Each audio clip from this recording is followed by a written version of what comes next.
저는 기독교 동아리 활동을 하는 청년입니다. 저희 동아리는 동아리 내 연애 금지 규칙이 있습니다.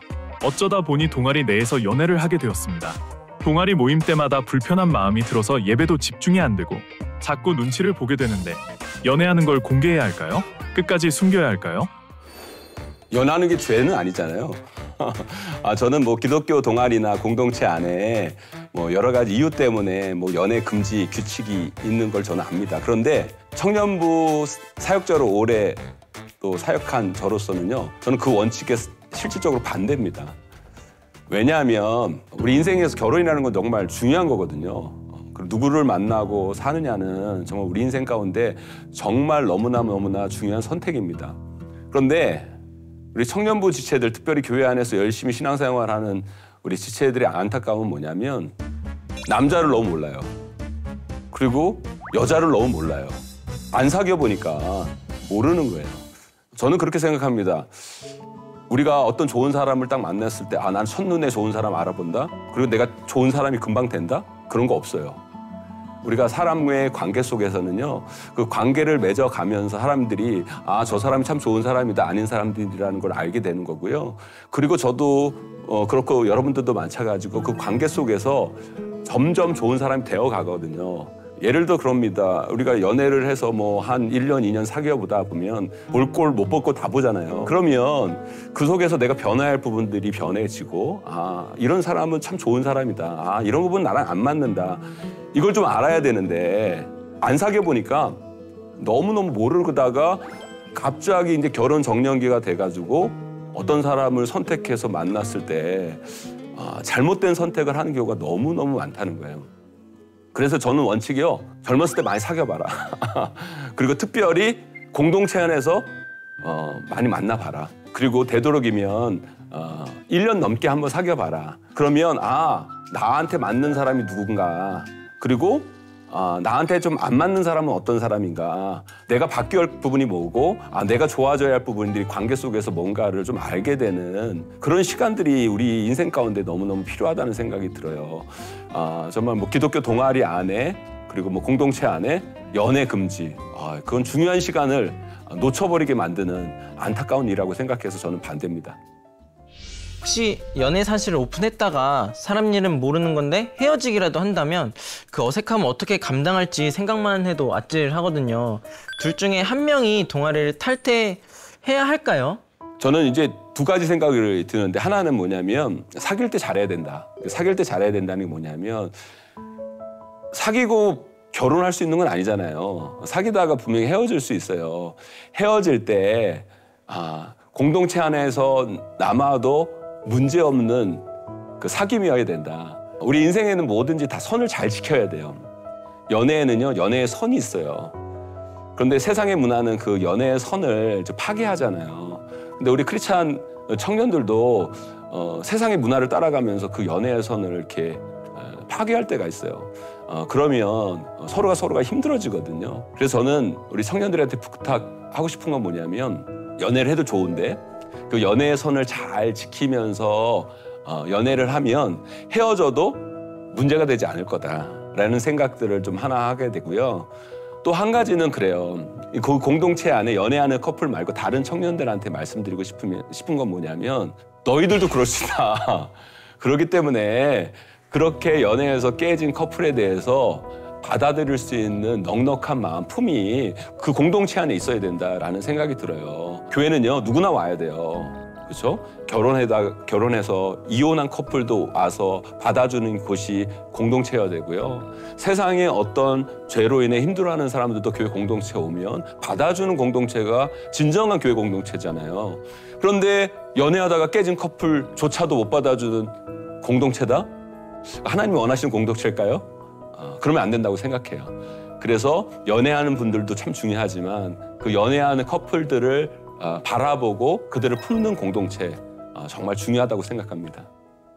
청년 사역을 오래 하셨다고 들었는데, 혹시 사역하시다가 이제 비밀 연애를 하는 청년들을 보게 되면 이렇게 단번에 눈치를 채시나요? 그럼요. 저는 눈빛만 봐도 알고요. 그리고 말을 하고 제가 몇 가지 질문을 딱 하면 답이 나오더라고요. 왜냐면 좋아하는 건 감출 수가 없어요. 저는 그 청년 사역하면서 중매도 되게 많이 했거든요. 제가 보기에는 이 자매하고 이 형제하고 되게 어울려요. 이 공동체 안에서 사귀었으면 참 좋겠다라는 생각들 할 때가 좀 많이 있거든요. 그런데 서로 쑥스러워가지고 접근을 못하는 청년 자매 형제가 있으면 제가 이렇게 연결해줘요. 그래서 제가 속칭 말해서 남걱정 클럽 회장이었거든요. 좋아하는데 자꾸 이렇게 쑥스러워하고 힘들어하고 빙빙빙 돌기만 한 커플들이 있으면 제가 같이 밥 먹자고 해가지고 같이 연결도 해주고 그렇게 합니다. 질문하신 것처럼 눈에 보이냐고 말씀하셨잖아요. 눈에 확실히 보입니다. 그러면 그렇게 사귀는 게 확실해 보이는 커플들에게 목사님께서는 어떻게 주로 응원을 해주시는지. 응원을 할 때도 있고 응원을 안 할 때도 많아요. 그렇게 안 맞는 커플이 보이잖아요. 그러면 저는 단도직입적으로 얘기합니다. 니네들 헤어져라. 다 신앙생활을 한다고 다 맞는 거 아니에요. 성격상 또 여러 가지 뭐 가정 자라온 배경이나 환경 가운데 맞는 사람이 있고 안 맞는 사람이 있거든요. 결혼해서 헤어지는 것보다 연애할 때 헤어지는 게 훨씬 낫다. 그렇게 해서 제가 권하기도 합니다. 그런데 참 청년들이 그래요. 처음에는요. 그 담당 목사가 말리면 목사님이 자기를 생각해서 말리는구나 하고 헤어지기도 해요. 그런데 어느 순간 말리면요. 본인들이 로미오와 줄리엣인 줄 알아요. 그리고 더 세져요. 그 강도가. 그래서 이 청년들 안 말리는 게 더 좋을 수도 있겠다라는 생각을 할 때도 있었어요. 그런데 제가 말씀드리고 싶은 건 뭐냐면 결혼은 정말 평생을 같이 할 사람들 선택하는 건 정말 신중해야 되고요. 너무 급하게 하지도 말고 좀 오래 사귀어보면서 자신의 모습들을 서로가 받아들일 수 있는가를 잘 살펴보는 것도 되게 중요한 모습이라고 저는 생각이 들어요. 그렇게 결혼을 해도 같이 생활을 한다는 건 더 어려운 일들이니까 그런 면에서 좀 신중하게 선택하고 오래 만나보는 거 참 중요한 거고요. 제가 이제 헤어지라고 하는 커플들 있잖아요. 그 커플들이 이제 어느 순간 헤어졌다가 또 못 보는 사이에 또 만나요. 그러면 제가 물어보죠. 너요, 내가 헤어지라고 그래서 헤어졌는데 왜 또 다시 만나냐. 그러면 저한테 그런 얘기를 하는 거예요. 목사님, 좋은데 어떻게 해요? 그래요. 좋은데 어떻게 해요? 맞는 말이죠. 좋은데 어떻게 하겠어요. 그리고 결혼이라는 건 좋아서 하는 거잖아요. 그런데 이게 좋은 건 감정이거든요. 감정이에요. 그런데 우리 예수 그리스도 믿는 사람들은 물론 감정도 배제할 수 없지만 감정도 정말 중요한 거지만 우리의 삶의 기준은 말씀이어야 되거든요. 때로는 내 감정이 이것을 좋아하고 이것을 따라가고 싶어도 하나님 말씀에서 이건 아니다라고 얘기하면 그것을 또 내 좋아하는 감정들을 내려놓을 수 있는 용기가 우리 청년들에게도 되게 필요하다는 생각이 들어요. 그래서 우리 청년들에게 말씀드리고 싶은 건 우리 감정을 따라가는 것도 참 중요한 거지만 그 감정 위에 하나님 말씀이 있다고 생각하고 하나님 말씀을 좀 따라가는 훈련들 우리 청년 때 하는 것도 필요하다는 생각들을 해보게 됩니다. 공동체 안에서 연애할 때 조심해야 할 모습들과 목사님이 생각하시는 좋은 연애의 모습은 무엇일까요? 왜 우리가 지하철 같은 데 이렇게 보면 그 남녀가 이렇게 되게 사랑하는데 너무 앵겨가지고 부담을 주고 막 사람들을 보이게 좀 그런 거 있잖아요. 그런 거 있잖아요. 저는 그렇게 생각해요. 우리 공동체 안에 사귀어서 좋죠. 얼마나 좋아요.